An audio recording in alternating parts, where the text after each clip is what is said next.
Good morning, good afternoon, and good day, wherever you may be joining us from. Welcome to another edition of Sales TV Live. Today, we're asking, who's on your board? We're joined by Syya Yasotornrat. How'd I do? All right. Perfect. You did With a it. career spanning corporate sales, digital strategy, and content creation, Syya has learned firsthand how a strong network of mentors fuels success. Her approach challenges the lone wolf mindset often found in sales. She offers a practical strategy for long term growth and adaptability. Syya, welcome. Thank you for having me. I'm so excited to be here. And Adam here too. This is like, you guys have made my Tuesday for sure. Fantastic. Fantastic. Like all your birthdays have come at once, eh? It is. Woo! Happy birthday to me. Okay. Syya, let's start by having you tell us just a little bit more about you, your background, and what led you to where you are today. You know what's so funny? Whenever I hear that question, the first thing that comes out of my head is if you guys are of a certain age, you would know the movie The Jerk. hmm I was born a poor black man. No, I'm not going to say that. So I am first and foremost, I am a child of the world of Disney. So I worked for the Disney Corporation for almost 7 years. It paid my way through college. And then I realized, though I love the world of Disney, it wasn't necessarily a career I wanted. And so I figured maybe I should graduate at some point. I had a little too much fun, let's just put it that way, and ended up finishing school in San Francisco, which propelled my career into technology sales and started as a recruiter and then moved into tech sales. And so did that for 25 plus odd years. And then in 2017, I just had it. As sales professionals, I think you need to have passion in what you're doing. You have to believe in what you're doing. And though I believed in the company, I didn't believe in the rigmarole anymore. And so I took a package. So we were downsizing in our group. I was managing a telco account during the transition between 4 and 5G. So, nothing was going on at that point. And oh, yeah, one last thing. When you break out into hives every time you have a forecast call, that's probably a sign you might need to reevaluate your life. So fast forward, launched my own business. Always was a big fan of podcasting in general, and it's evolved. Used to have a business partner, close that business down because I didn't want to do studios anymore, and that shifted me towards social media and digital content creation, which is where I am today with my company. That's me in a nutshell. So let's jump right to it. What do you mean when you say treat yourself like a business? hmm Think about it. Anything you do to take care of yourself, your well-being, is an investment, right? Mentally, physically, financially, just like a business, right? Businesses have to maintain revenue. They have to market themselves. They have operations to maintain a well-oiled machine. You have to have processes in place, just like yourself, right? Wake up in the morning. What's your morning routine, right? There's usually a routine for all of us. We're humans. So when I expand on that, especially for those that are in their careers, is know who your board members are. Like, create your own board. And that's why I keep asking everybody, and it's one of my best like advices I give when I do speaking with women in leadership, for example, is to find who are the people who are going to be your mentors, who are going to be your coaches, who's going to be your advocates, and who are the peers that you can exchange ideas. And by the way, all those different like descriptors could be different people, same person, etc. So that's what I love to surround, and you should surround yourself with people that can help you along your life. So, can you confirm for us what are the board roles you should seek to have filled? Well, that's a great question. It depends, right? Because for the use purposes that you need at that point in time, you can have different boards for different aspects, right? So yes, there's a board for a company that does the overseeing of it all, and I tend to look at those folks as more my long term. These are the folks that typically are experienced in one way, shape, or form somewhere. But then there's also a board of, hey, I need some daily helps, right? And that is those folks that you could, just help you be more, efficient. Or my personal favorite, and I know Janice is in there. Thanks, Janice, is how to keep yourself in line. Like, I don't know about you guys, but I could squirrel very quickly and start talking about, underwater basket weaving, unless you have someone that's going to help you kind of guide you along and pull you back into place. So there are no titles per se, but I do think everyone has a place for you at certain times for that specific need, and they can serve multiple places. So don't know if that answered that question for you or not, Rob. Absolutely. You answered it. That's all we're looking for. Your thoughts on it. So, building off of that a little bit, though, how is building a personal board different from just having a mentor or even a network? So a board is an investment in one another. It's a two-way street, right? So I think there is a misnomer or assumption about mentorship that it tends to be I'm the, you're the Padawan, right? And I'm the Jedi, right? And not everyone's a Yoda. It's a two-way street where there is a benefit for both, right? So it's not just a parasitic relationship of like, okay, I'm going to coach you the next things in life if you're the mentor, and so I'm going to suck the energy out of you if I'm the mentee. And so I do encourage folks, when you're building your board, these are your go-to people that you can rely on and trust on, that can help you get yourself out of your own head. And I just posted on it this morning on LinkedIn, which is the perception between day and night. For example, I was standing on a balcony at my friend's condo this weekend, and I did a panorama view in the morning and I did a panorama view at night. Yes, I did spend the night. We don't talk about that. But anyway, but it was lovely to think about how your world changes, how your mind can flip to think about different things when you have someone else standing by your side to help you say, hey, move your camera frame this way. And then you see the world in a totally different way. And it's a reciprocation. What are you giving back to them? What's your value add that you're providing for them? And I think it's a lovely thing when you can find that core group of folks that are willing to work with you and you are willing to work with them. So how do you choose those people? Because most people are more than happy to hand you advice, but there's no guarantee that advice is good advice. And if you and I are in business together, we have the same kind of objectives. So we're going to be very mindful of how we get from where we are to where we want to be.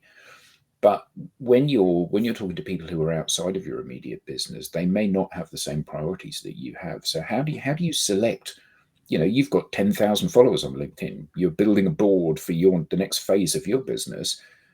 Which of the 10,000 people do you pick? So it's interesting that you should ask that. Sometimes it happens naturally. And look, peoples, I admit it. I get it. I'm an extrovert. Like I have a lot of great people I can lean to because I have no problems asking for that help. But ironically enough, I don't ask for help enough, which is funny. So there are people who naturally have become my mentors I have actually a handful that like thrust their way into my life saying, look, dude, we see what you're doing. Can I offer you some advice? And because of that, I've been eternally grateful for it. And then there's others where I just reached out of the blue saying, you know what? I've been following you on LinkedIn. You seem to have your, together. Can I bounce a couple of questions off you if you're open to it? And then it just kind of develops from there. So I would say sometimes things happen organically and sometimes you just got to make it happen. So how do I choose? It's usually you have to do a lot of you guys, come on. You have to do some searching within yourself. What are your strengths? What are your weaknesses? What do you like? What do you don't like? Right? Those are the basics in life.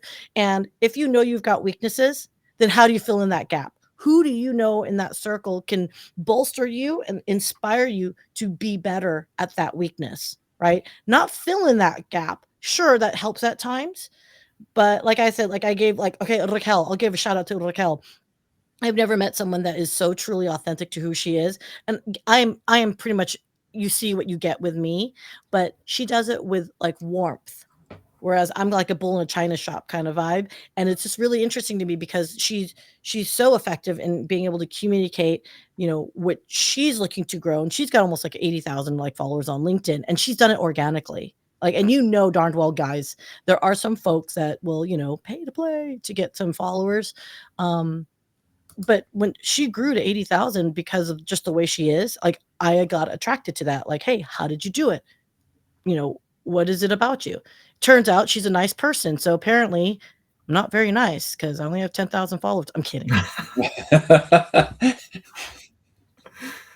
We have some great comments and questions in the chat. I want to highlight a few of them right now. Sure. We have Martina O'Boyle who says, treat yourself like a business.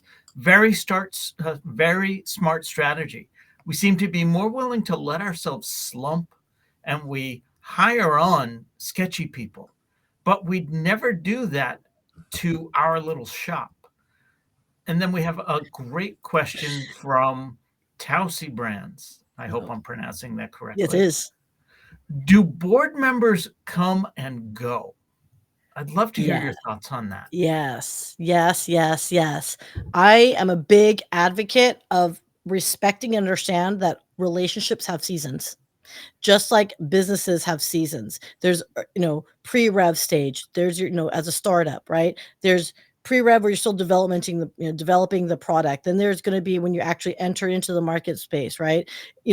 The founder of a company doesn't mean they're going to be the CEO as it matures, as the company grows from scaling to maintenance, right? There's different skill sets that are going to be critical at those junctures. It doesn't diminish the value of that board member. It just simply means, hey, at this point in time, kind of leaning on you heavier for this.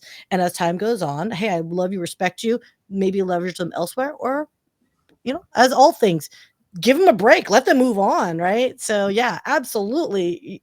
You should be, I don't want to say have a constant rotation of board members, because you do want someone that's known you for the long term, but that's also what we were talking about, different levels of board members, right? For the different needs you have. We have another question from the audience, and please keep them coming. Raque Flores. Have I earned the right to call her Raque yet? Go for it. We'll connect. We'll Rob, you gotta go Rocky. You gotta trill the R. Rocky. There we go. Roll the R. Got it. She asks, what about alignment? I love that question.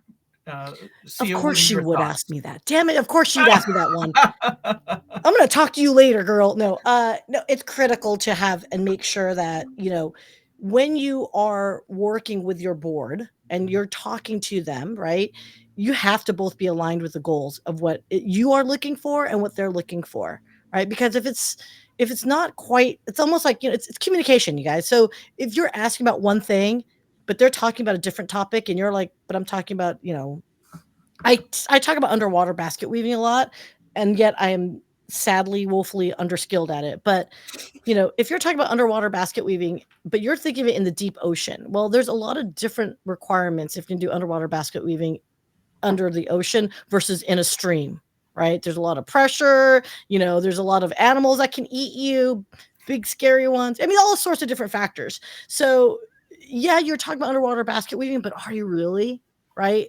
And that's where I think just have to clarify. You have to be clear to the point where it's almost like over communicating at times, because to me, I don't think you'd ever over communicate. It might annoy the person when you're like, hey, just want to clarify one more time. But to me, I'd rather we clarify than, honestly, I would say one of my biggest failures in my life has been I stopped communicating at certain points and the relationship failed because of it. Because I just, for whatever reason, stopped. And that's not the best route to go on things. So yeah. You mentioned that you're an extrovert. For those of us we wouldn't have spotted. We wouldn't have spotted. For those of us that maybe align more with an introverted personality, what's the best way to approach someone and ask them to be on your board? Is it that formal? Does that happen? You could be an introvert and still be just as like conversational like me. It's just the way you receive your energy, right? So, I think sometimes people confuse introversion with shyness, right? And I don't think that's necessarily the same thing, because I do know of a lot of introverts who can freaking talk all day. Benita Lee, if you ever want to talk to her, oh my God. But it's at the end of the day when they go home, are they drained, right? Because they had to push out their own internal energy to be able to, communicate with you. So I would say, even if you're an introvert, you absolutely can build your board, because most introverts probably have naturally built their own board that's, like solid, because you don't always have to be the life of party, but you can have a handful of friends that you can always like trust and work with. I think that's the same concept business wise. I know this is one we touched upon when you and I met discussing this call. What happens when your network doesn't follow you into your next role or your next industry? Okay. When I left my company in tech and started going into this, social media world, digital content creation, 100% of my friends dropped off, more or less, with the exception of like maybe 3 in my industry, like, 25 years of networking, and not one of them would support me. Like, not one of them, like, and they meant well. Don't worry, they're still my friends, but will I ever see them like liking or commenting on any of my posts, or like supporting any of the various YouTube channels, shows, and podcasts that I've produced for my clients? Hell no. So what do? Just understand that your tribe is your tribe for specific purposes and needs. Okay. You cannot expect, especially family. Family's like the worst failure. Hey, mom, dad, can you just like and subscribe to this YouTube channel? And they're like, what's a YouTube channel? Right. Like, look, the world, as much as we'd love it to be, doesn't evolve around you. Right. And you try, but everyone has priorities. So have a healthy understanding that your network, they will support you and love you in different ways, but may not necessarily directly be what you think you need. So I just out for my personal example, my network of friends have poo-pooed, made fun, and they still tease me. They're like, okay, influencer. And I'm like, I'm not an influencer, I'm a producer. But either way, they've given me gigs. They've connected me with people that have hired me. So they will help you in different ways, just maybe not the immediate thing you want, if that makes sense. And the ones that don't, screw them. I'm kidding. No, but that is a really good attitude, because at the end of the day, you want to build, as you said, your tribe, and you want to take it with you, and you want those people to be part of your success and help you in your success. And sometimes, for whatever reason, they're not able to do so, and it's not normally a personal thing. But ultimately, you have a finite amount of energy and a finite amount of time, and you need to invest that where it's going to pay you the kind of return you want, whether that's a financial return or a happiness return or a contentedness return, whatever. You need to put it where you're actually going to get something back, don't you? Yeah. I mean, look, I've said this before and I'll say it again. I see all these comments, by the way. Thank you guys. Hey, Chase and hey, Sin. Like, I love you guys. When you develop a relationship with anyone, there is a give and take, and there's a give that you will give oftentimes. And sometimes there's times to take and sometimes times to give. And I think when you're building that board, you guys understand, as we talked about, you need to have some value to give back to them as well. It's not just you being an ask hole, right? It's not you. Oh yeah. I love that word and I will use it every day. I do. That's made it into my vocabulary immediately. Oh, I saw that light bulb right over your head. There are people out there that will just take from you and do not have one iota of like awareness that they're totally taking from you, right? So I think when you're asking again, you're just like pulling these questions back in my brain, which is, how do you pick? Sometimes, like I say, it's organic. When you've been giving and they give back to you, and then you have this wonderful exchange. Find those friends. Those are the ones that are going to challenge you. And maybe because I love a good intellectual debate conversation about random topics. Again, underwater basket weaving. Should it be deep floor or should it be like, in a stream? Those to me are the fun conversations. But those are the people that will always lift you up. It's not the people that are going to be gossiping and don't get me wrong. It's kind of fun to gossip, let me just say. But if you live in positivity and you're looking for the next best thing as far as how to grow yourself personally or your business, you're going to naturally grow with them because you're constantly putting yourself in that mindset of growth. I know another thing we touched on, because a lot of the people that tune into Sales TV are early in their sales career. Mm. How can building a board early help you avoid that disconnect later in life? Build your board now. In fact, all of my nieces and nephews are all millennials and Gen Zs. And although I just found out my oldest nephew's 35, I think I just had a heart attack just realizing that. But do it now, because your board will always evolve, and your friends that you had in your 20s may not be your friends 20 years from now, or you don't talk to them in your 30s, but suddenly in your 40s they come back into your life, but you've always maintained some type of contact. Touch base with each other, because you never know. And it's shocking to me, and I would like to think it's a testament of, like, at least my judgment of our circle of friends. There's quite a few friends that we have that have, quote, made it, right? And I'm just like, good on you people. Like, can you throw some dough my way though? But no, okay, no. But it is, when you know that over time and your circle of friend and tribe and board grows and evolves, and you're gonna naturally have some, quote, professional successes.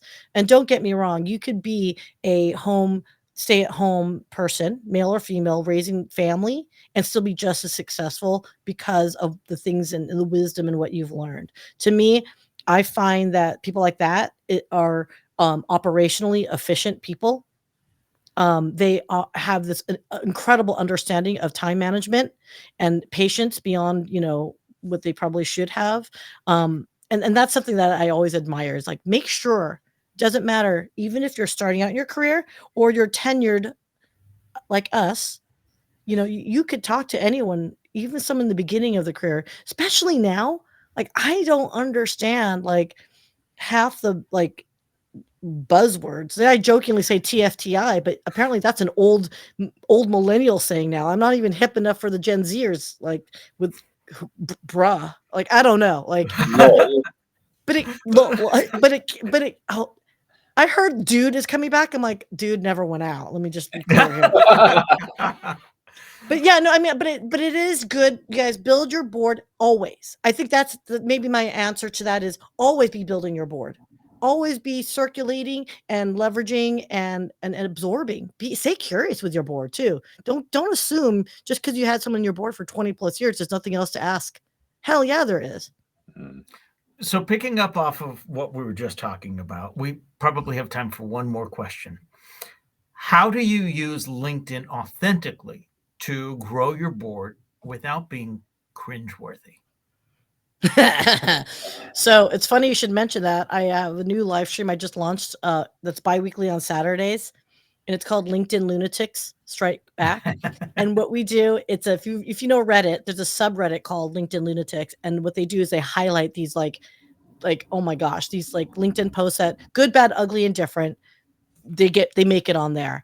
So you probably don't want to be making it on the LinkedIn Lunatics Reddit subreddit. But just be yourself. I don't have the biggest of following, but I can assure you my network has sustained my business. Like, I've never had to slide into DMs and be like, your content is good, but your SEO sucks. Like, don't do that. Don't pitch slap, right? Like, in fact, don't slide in DMs in general unless you know the person and you're like, dude, I'm trying to get a hold of you, right? I mean, I slid in an Adam's DM saying, do so-and-so next. But he understands that's like, I'm not trying to benefit anything. I actually am, because I want you to talk about certain bands, but never mind. But it's just, don't be pitching yourself. It's not about you. And I think that's a big thing about LinkedIn. Sure, you are building your personal brand. You're building who you are. Share things about yourself, but also remember at the same time, this is the benefit of other people to get to know you. And we get bored of people who like brag about themselves, or I pump up at the gym. Do you? You know what I mean? There's one guy that posted, I work out in Gucci because you need to represent everywhere you go. And I'm like, that's a good one. Like, hopefully he was joking. Yeah, Hopefully he was joking. But people read that and they know everything they need to know about that individual, don't they?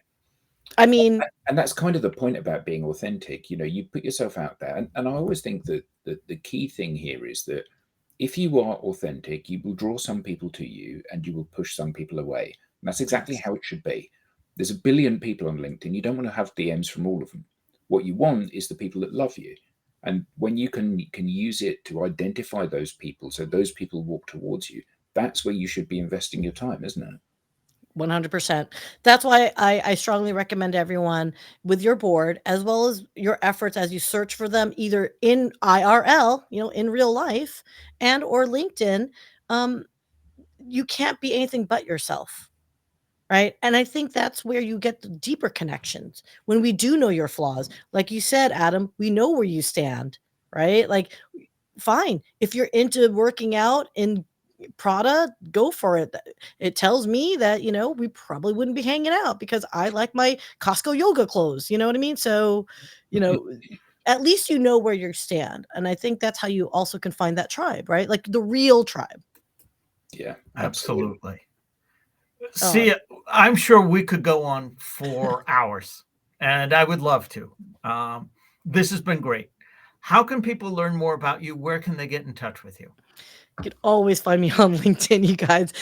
I'm like, there are weeks I'm literally like, even as a producer, or I'm like hosting for my clients or my own personal shows. There's every other week or so, I'm on LinkedIn every freaking day, like for whatever reason. So you can always get a hold with me there. If you're gonna DM me, just be yourself. Please don't be a creep.